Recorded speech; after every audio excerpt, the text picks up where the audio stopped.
Adik-adik semua, sebelum kita masuk kepada surat-surat Rasul Paulus, ada baiknya kita akan mengetahui siapa itu Rasul Paulus. Paulus awalnya adalah bernama Saulus dari Tarsus. Dia diakui sebagai tokoh penting dalam penyebaran ajaran kekristenan yang bersumber dari pengajaran Yesus Kristus. Paulus memperkenalkan dirinya melalui kumpulan surat-suratnya di dalam Perjanjian Baru di dalam Alkitab Kristen sebagai seorang Yahudi dari suku Benjamin yang berkebudayaan Yunani atau yang sering disebut dengan Helenis.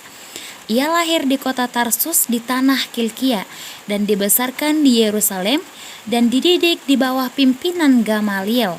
Pada masa mudanya, Rasul Paulus hidup sebagai seorang Farisi.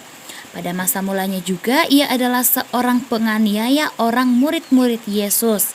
Pada saat itu namanya adalah Saulus.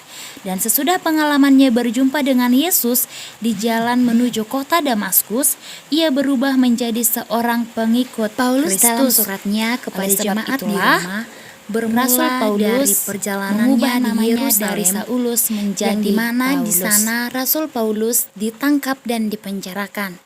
Pada suatu malam, Yesus berkata kepadanya lewat penglihatannya, "Pergilah ke Roma dan beritakan kabar baik di sana." Lalu Paulus dibawa dari Yerusalem ke Kaisarea dan dipenjarakan selama 2 tahun. Ketika diadili oleh Gubernur Festus, Paulus berkata, "Saya ingin diadili Kaisar di Roma." Festus berkata dan menjawabnya, "Karena kamu minta diadili Kaisar, kamu akan pergi ke Kaisar." Paulus pun dibawa ke Roma dengan kapal bersama 2 orang Kristen lainnya, yaitu Lukas dan Aristarkus.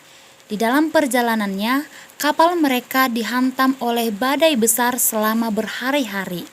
Semua orang di kapal berpikir bahwa mereka akan mati.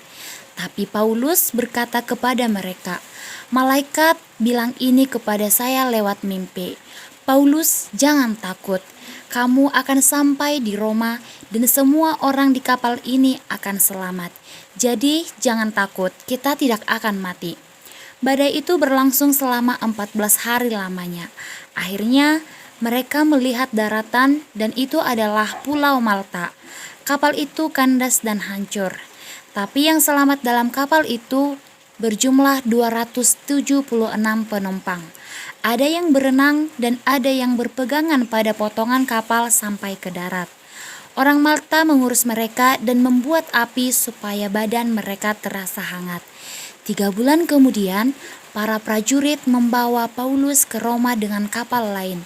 Ketika Paulus sampai, orang-orang Kristen di situ menemui dia. Waktu melihat mereka, Paulus berterima kasih kepada Tuhan dan merasa dikuatkan. Meski menjadi seorang tahanan, Paulus boleh tinggal di rumah yang dia sewa. Tetapi dia juga dijaga oleh seorang prajurit. Dia tinggal di rumah itu selama 2 tahun lamanya.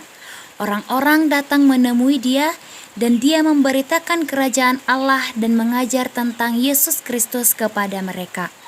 Paulus juga menulis surat ke sidang jemaat di Asia Kecil dan Yudea. Tuhan memang menggunakan Rasul Paulus untuk memberitakan kabar baik kepada semua bangsa, terkhusus jemaat di Roma. Selanjutnya adalah surat Rasul Paulus kepada jemaat di Korintus. Yang menjadi tujuan utama dari surat Rasul Paulus kepada jemaat di Korintus ini adalah mengingatkan jemaat di Korintus untuk tetap di dalam satu persekutuan, di mana mereka akan sehati, sepikir, seia sekata, dan supaya tidak ada terjadinya perpecahan di antara jemaat, yang merupakan salah satu perhatian utama dari Rasul Paulus. Peringatan ini diberikan oleh Rasul Paulus karena di dalam jemaat di Korintus timbul beberapa alasan yang membuat suatu perpecahan terjadi dalam jemaat di Korintus. Oleh karena itu, Paulus memberikan peringatan ini kepada anggota jemaat di Korintus karena mereka melakukan atau melanggar hukum Taurat Tuhan yang ketujuh, yaitu jangan berzina. Dan yang kemudian, surat Rasul Paulus yang kedua kepada jemaat di Korintus adalah lanjutan dari surat pertama yang ditujukan untuk jemaat di kota Korintus atau Yunani. Surat ini langsung ditulis oleh Rasul Paulus. Karena melalui surat ini, Paulus ingin menerangkan mengapa ia melakukan perubahan rencana perjalanannya ke Korintus. Di sana juga Rasul Paulus menyampaikan pujiannya kepada jemaat di Korintus karena telah menaati pesan atau mengikuti amanat yang disampaikan dalam surat Rasul Paulus yang pertama. Dan surat Rasul Paulus yang kedua kepada jemaat di Korintus ini diawali dengan ucapan syukur kepada Allah karena telah membebaskan Rasul Paulus dari kesedihan dan penderitaannya. Penderitaan yang Paulus alami dalam pelayanannya sangatlah berat sehingga ia merasa seperti dijatuhi hukuman mati.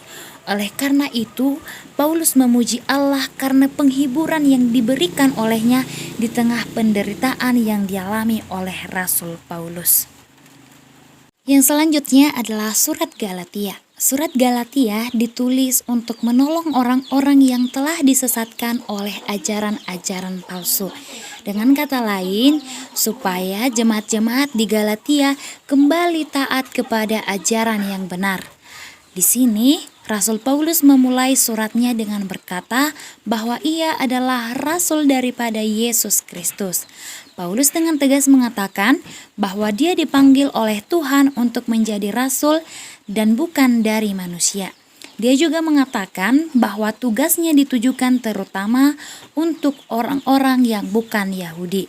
Setelah itu, Paulus mengajarkan kepada jemaat Galatia bahwa hubungan manusia dengan Tuhan diperbaharui atau menjadi baik hanya melalui percaya kepada Yesus Kristus saja.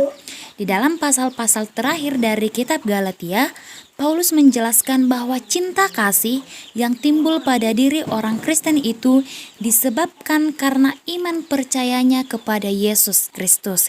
Iman percaya tersebutlah yang akan dengan sendirinya menyebabkan seseorang itu melakukan perbuatan-perbuatan yang sesuai dengan karakter Yesus Kristus, yaitu kasih.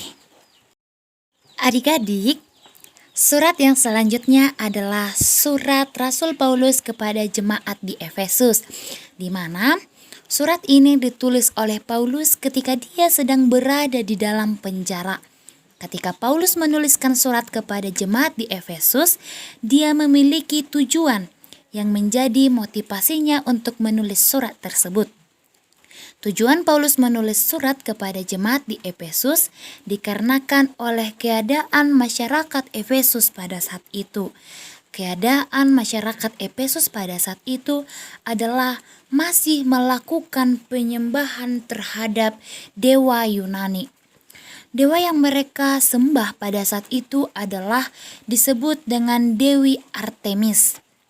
Mereka memahami dengan mempercayai dewi tersebut adalah merupakan dewi kesuburan, di mana mereka melakukan penyembahan dan hanya tunduk kepada kaisar saja. Melihat keadaan itu, Rasul Paulus pun tergerak hatinya untuk mengirimkan suratnya kepada jemaat di Efesus. Yang menjadi isi dari surat Rasul Paulus dalam